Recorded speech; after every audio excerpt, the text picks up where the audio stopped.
Assalamualaikum warahmatullahi wabarakatuh. Perkenalkan, nama saya Ode Zara. Di sini saya akan membahas tentang apa itu otonomi daerah.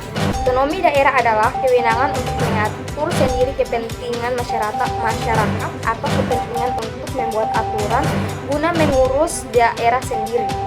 Otonomi daerah di Indonesia adalah hak wewenang dan kewajiban daerah otonomi untuk mengatur dan mengurus sendiri urusan pemerintah dan kepentingan masyarakat setempat sesuai dengan peraturan perundang-undangan. Itulah pengertian dari otonomi daerah. Saya kembalikan kepada pemateri selanjutnya. Saya Prira M. Ajaran akan melanjutkan materi tentang otonomi daerah. Di sini saya akan menjelaskan tentang asal-usul otonomi daerah. Nah, secara harfiah, otonomi daerah itu berasal dari kata otonomi dan daerah. Dalam bahasa Yunani, otonomi berasal dari kata autos atau namos.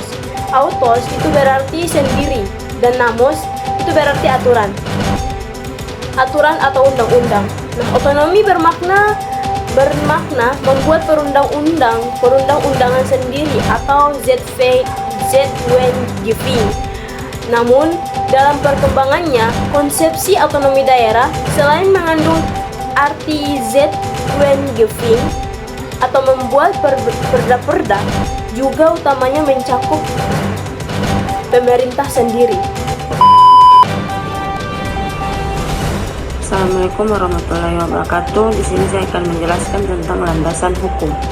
Berikut ini merupakan landasan hukum yang mengatur otonomi daerah di Indonesia, yaitu Undang-Undang Nomor 23 tahun 2014 tentang pemerintahan daerah dan Undang-Undang Nomor 9 tahun 2015 tentang perubahan kedua atas Undang-Undang Nomor 23 tahun 2014 tentang pemerintahan daerah. Dan ada juga PPPU Nomor 2 tahun 2014 tentang perubahan atas Undang-Undang Nomor 23 tahun 2014 tentang pemerintahan daerah. Terima kasih. Perkenalkan, nama saya Widya Rustam. Di sini saya akan menjelaskan tentang dasar dan prinsip otonomi.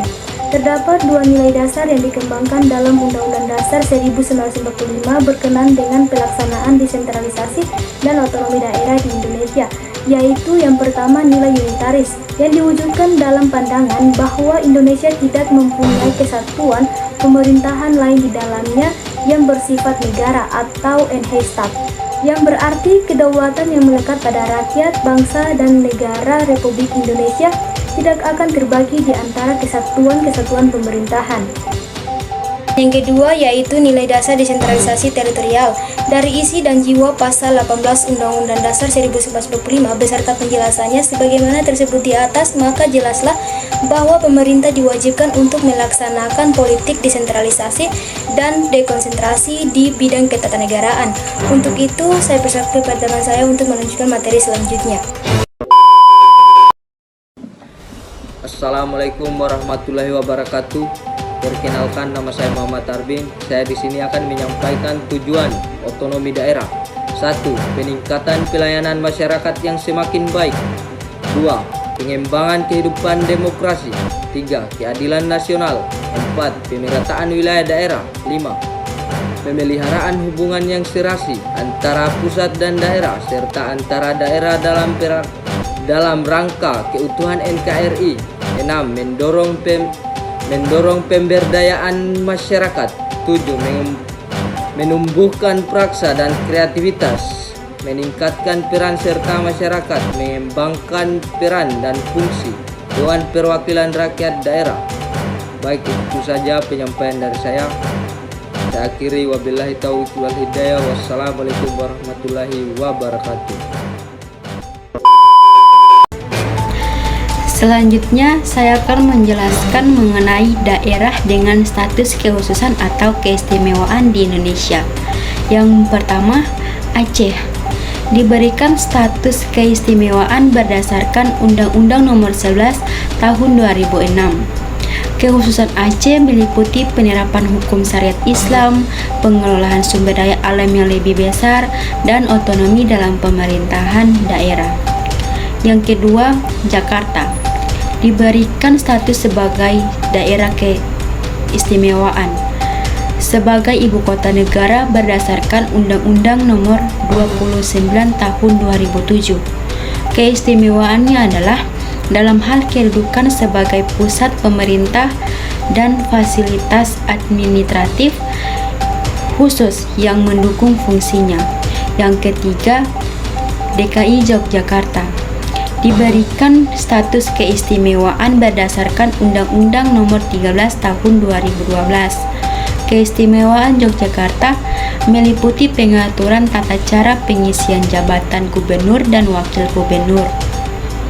Yang keempat, Papua dan Papua Barat diberikan status otonomi khusus berdasarkan Undang-Undang Nomor 21 Tahun 2001, itu di bagian Papua, dan di bagian Papua Barat Undang-Undang Nomor 35 Tahun 2008. Kekhususannya atau keistimewaannya adalah meliputi pengelolaan kekayaan alam, pendidikan, budaya, serta adanya dana otonomi khusus.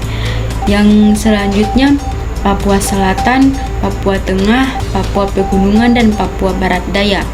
Provinsi-provinsi ini adalah hasil pemekaran dari Papua dan Papua Barat.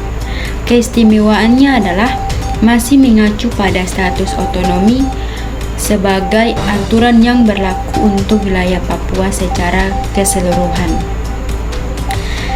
Setiap wilayah memiliki kekhususan dan keistimewaan yang bertujuan mendukung kebutuhan lokal, kesejahteraan masyarakat, serta pengakuan terhadap budaya, adat, dan sejarah masing-masing daerah.